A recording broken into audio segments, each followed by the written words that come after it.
Hello, 6 days, 7 nights. This is Ahmed Shakil 5858. I'm a good enough. Thank you for company. Following our news, which have been reported by American and Canadian channels and AFP, AP, and Reuters news agencies. Now the headlines. Category 5 Hurricane Milton and Florida. Thousands are affected. A terror plot on election day. Donald Trump connection with Russia in a book. Trump accusing FEMA for wrongdoing. FEMA director refused all allegations. Early breast cancer uh, diagnosis in Canada. A Canadian woman choose death. War in Middle East. Now please watch the channels.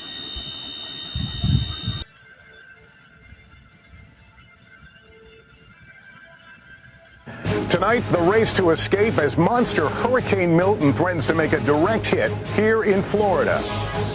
The hurricane regaining Category 5 strength and expected to double in size before slamming Florida's west coast. A state of emergency. Mandatory evacuations, highways jammed with vehicles trying to get out, theme parks shutting down, Tampa in the potential bullseye, where with first responders bracing for impact.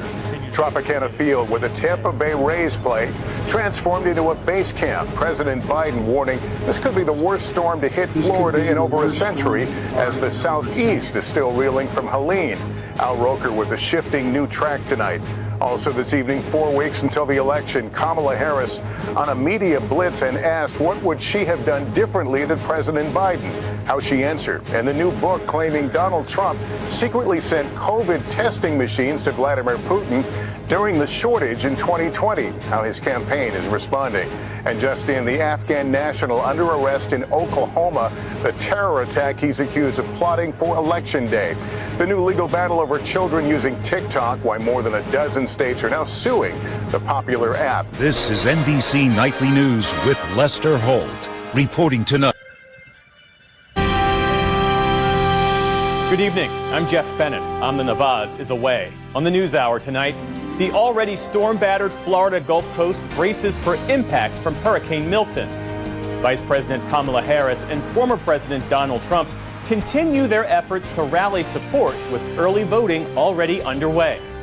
And a woman taken hostage by Hamas during the October 7th attacks reflects on her traumatic experience and the prisoner swap that led to her release.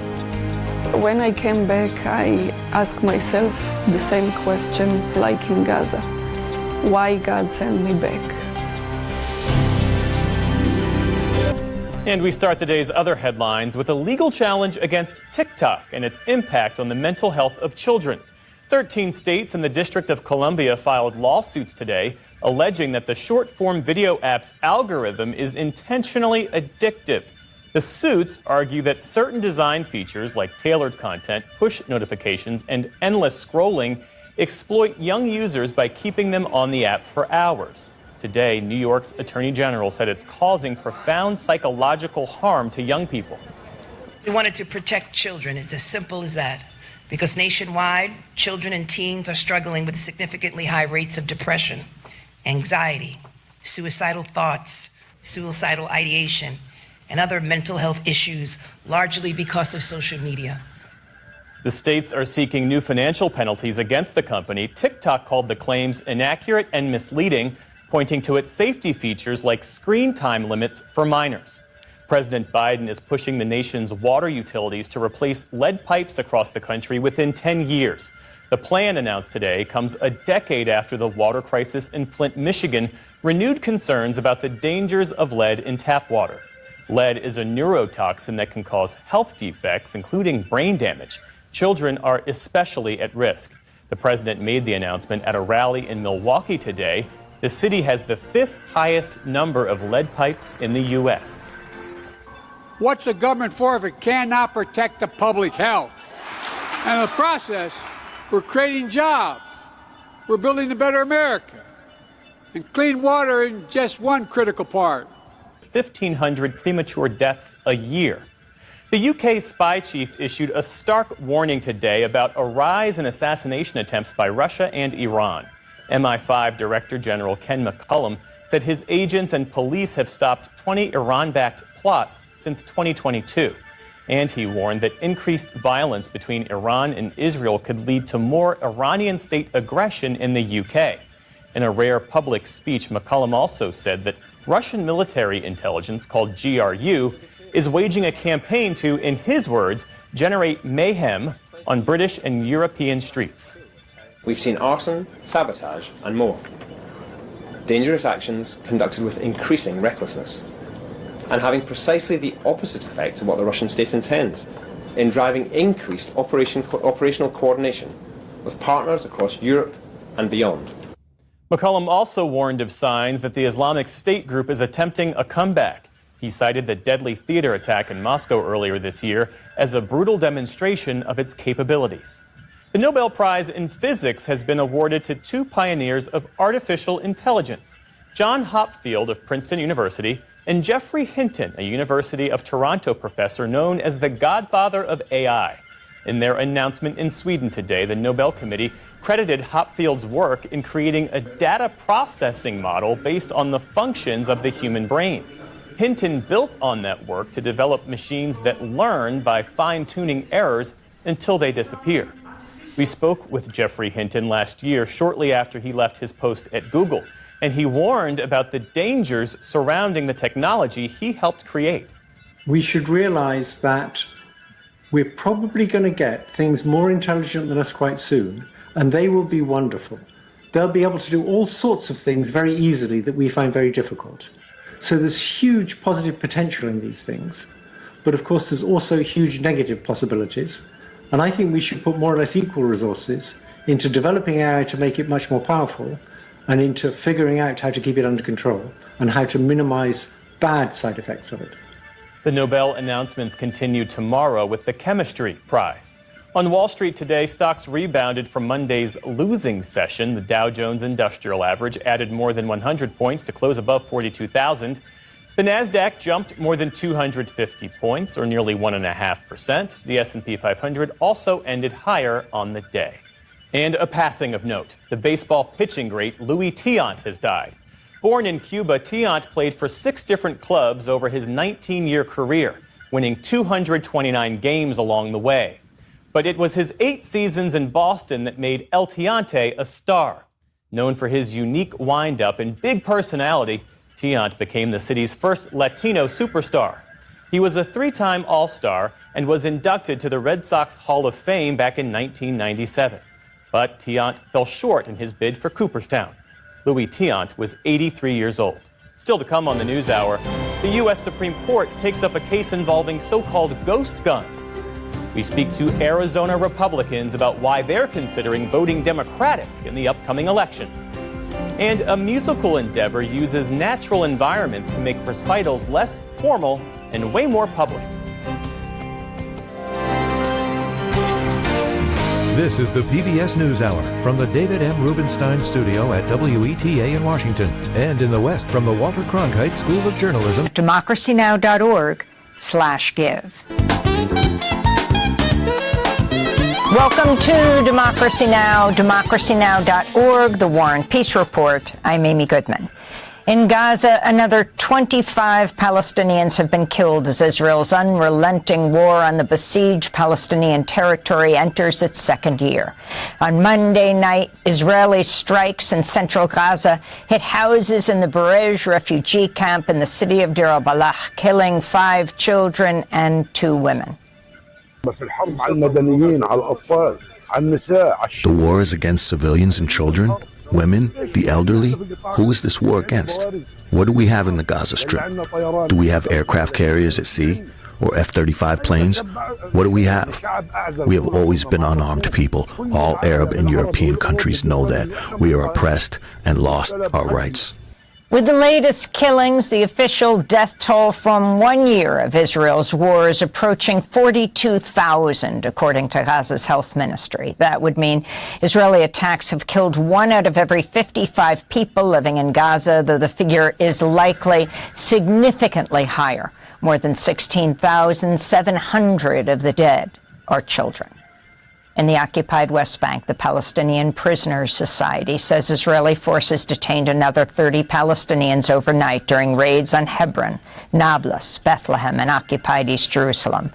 The group reports Israel's arrested more than 11,200 Palestinians across the West Bank in the past year. On Monday, 2 West Bank Palestinians were killed in separate Israeli raids. 12-year-old Hatem Ghaith was fatally shot in the abdomen by Israeli forces in a raid on the Kalandia refugee camp. And in the city of Dura, Israeli troops fatally assaulted 66-year-old Ziad Abu Halil as they raided his home to arrest his brother. Tonight, breaking news, Hurricane Milton now back up to a Category 5 hurricane again, set to slam into Florida.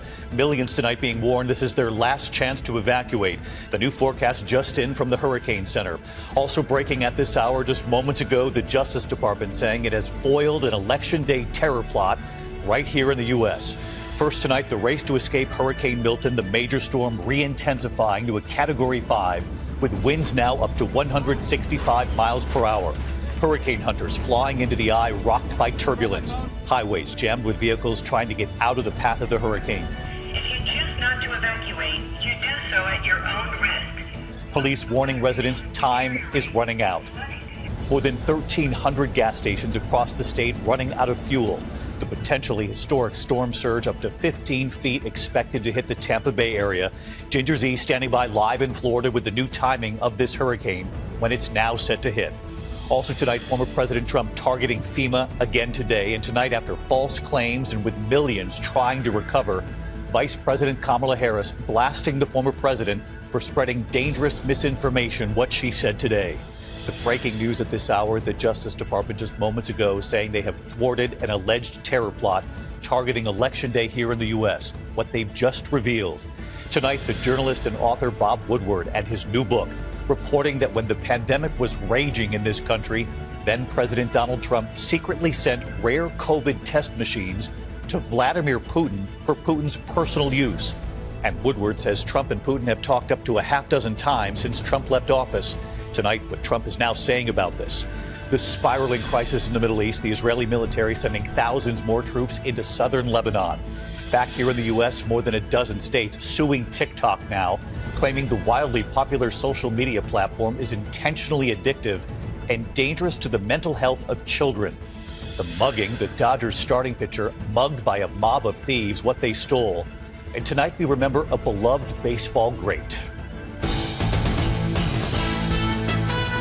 From ABC News World Headquarters in New York, this is World News Tonight.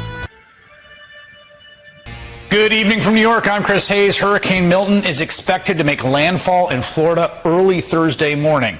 At this hour, the storm is back to Category 5 strength. As the National Hurricane Center advises, quote, Florida residents should get their families and homes ready and evacuate if told to do so.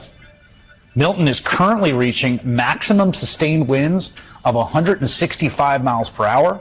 It is expected to pick up forward speed tonight. The storm will continue to move across that arc you see there, across the Gulf of Mexico, until it makes landfall. Now, the latest data predicts a storm surge of up to 10 to 15 feet south of Sarasota. Localized areas in central and north Florida could also see up to 18 inches of rain, threatening catastrophic flooding. Hurricane specialist John Morales, he's the longest tenured TV meteorologist in South Florida, got choked up as he delivered the devastating report last night. It's just an incredible hurricane. It has dropped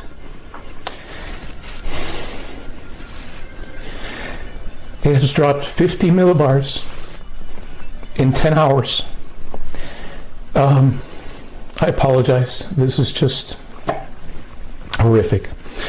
Maximum sustained winds are 160 miles per hour, and it is just gaining strength in the Gulf of Mexico, where you can imagine the winds. I mean, the seas are just so incredibly, incredibly hot, record hot, as you might imagine. You know what's driving that. I don't need to tell you. Global warming, climate change, leading to this and becoming an increasing threat. As John Morales says, we do know why this is happening. Climate change is making our Earth, and especially our oceans, hotter. The Gulf of Mexico has seen record warm water this year. We covered it actually in the summer, warning that this was going to happen. Those higher temperatures fuel stronger storms with higher winds, more rain, and worse flooding. I mean, all this stuff is complex. Storms are complex, but this part is simple. The storm essentially sucks up the heat and uses it as energy. It is like packing more dynamite into a bomb. The warmer the water, the more energy there is. Now, Hurricane Helene just showed us how this phenomenon is wreaking havoc, even in areas previously thought to be safe from these kinds of storms. Tucked away deep in the Blue Ridge Mountains, Asheville, North Carolina was considered a little slice of paradise. Some called it a climate haven, suggesting it was immune to extreme weather.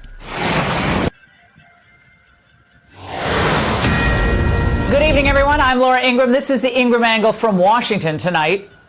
The unserious woman. That's the focus of tonight's angle. Democrats are in a box. They're trapped inside, and it's a box of their own making. Slowly but surely, Kamala Harris is being exposed for what she is, an empty pantsuit. Even when obvious questions are asked, she won't answer them. You have changed your position on so many things. You were against fracking, now you're for it. You supported looser immigration policies, now you're tightening them up. You were for Medicare for all, now you're not. So many that people don't truly know what you believe or what you stand for, and I know you've heard that. In the last 4 years, I have been Vice President of the United States, and I have been traveling our country, and I have been listening to folks and seeking what is possible in terms of common ground. I believe in building consensus.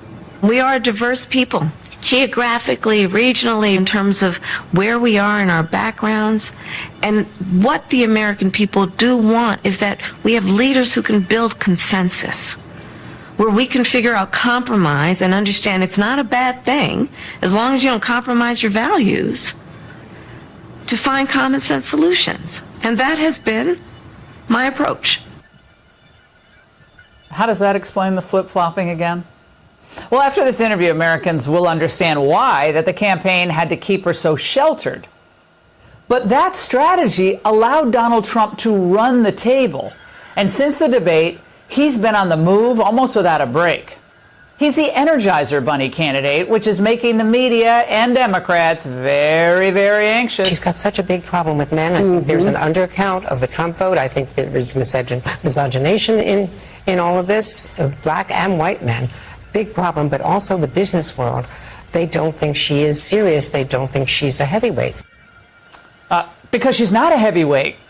Now think about it. Since the coup against Biden, they've tried to promote her as the true change candidate.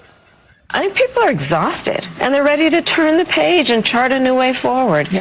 I believe in my soul and heart the American people are ready to turn the page. I think we all know it's time to turn the page. It's time to turn the page. Well, folks, it's time to turn the page.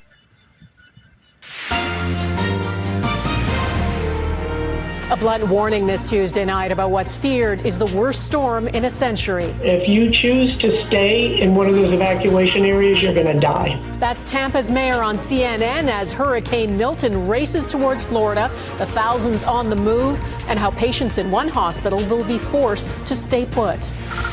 The Israeli prime minister's plea, what he's urging the people of Lebanon to do.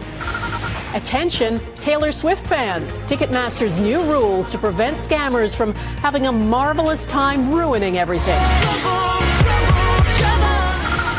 And saying goodbye with a living funeral. I don't want to stay here and be trapped. The Nova Scotia woman dying on her own terms.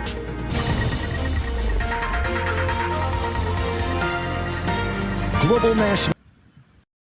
Women as young as 40 are now able to get a mammogram without needing a doctor's referral. It's all part of an effort to detect breast cancer early. CTV's health reporter Pauline Chan with the details.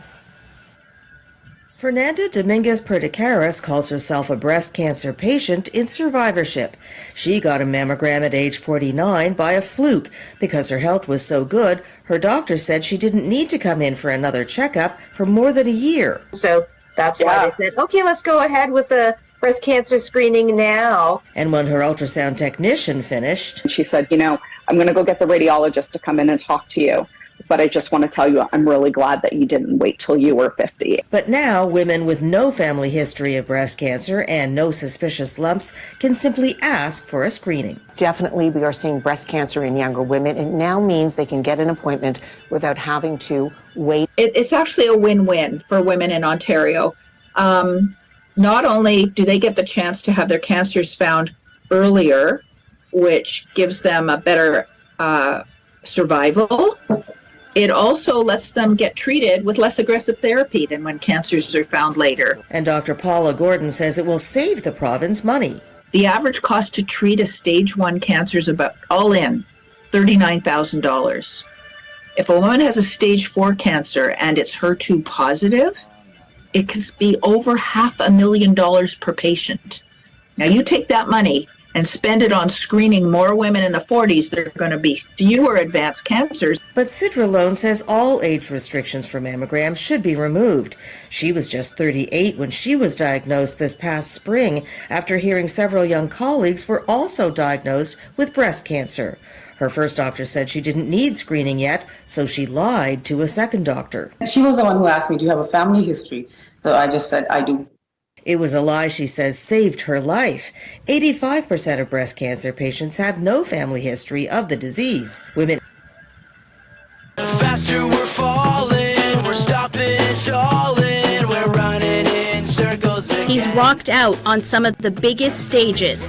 Now Derek Whibley is shocking the music world, making waves with his new memoir. There's things in the book that I was like, I thought I would take that to my grave. The Sum 41 singer alleges he was coerced into a sexual relationship with his former manager, Greg Norrie. But CBC has not independently verified Whibley's allegations. Norrie himself, a big name in the Canadian rock scene, the frontman of Trouble Charger.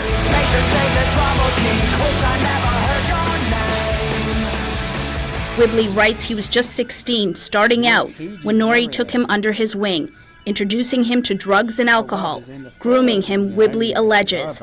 Then when he was 18, kissing him in a bathroom stall while Whibley was high on ecstasy. He alleges Norrie forced him to continue a sexual relationship for some time, berating Whibley when he tried to end it. I started to unravel mentally and physically, Whibley writes.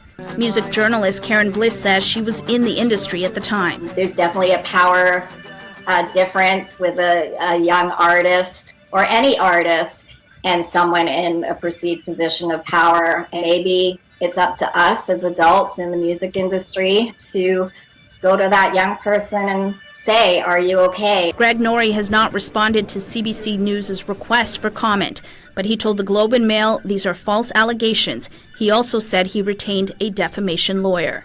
Whibley also hasn't spoken with us. His band on their final tour, wrapping up in Toronto in January. Magda Gebrselassie, CBC News. Tonight, a blockbuster new account of Donald Trump's close relationship with Vladimir Putin, their alleged private phone calls after Trump left office, and news that Trump secretly sent the Russian president COVID equipment. CBS's Scott McFarland has the new details. During the early days of the pandemic in 2020, then-President Donald Trump sent Russian President Vladimir Putin COVID-19 test machines, according to the new book, War. Today, the Supreme Court appeared likely to uphold the Biden administration's regulations on so-called ghost guns. These are homemade weapons that are being used in a growing number of crimes. For more now from CBS's Jan Crawford. We have new information from the National Hurricane Center about Milton's growing strength and its changing path.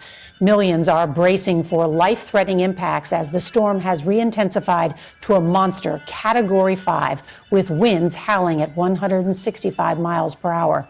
Now, Finally, tonight's Heart of America. Meet Time Magazine's Kid of the Year, 15-year-old Heman Bakela. He won the honor for his innovative soap, which could someday be used to treat and prevent skin cancer, even after the soap is washed away. The Ethiopian immigrant says his idea sprouted from early memories of workers in the hot sun with no skin protection. His invention also earned him a $25,000 prize in the 3M Young Scientist Challenge. The young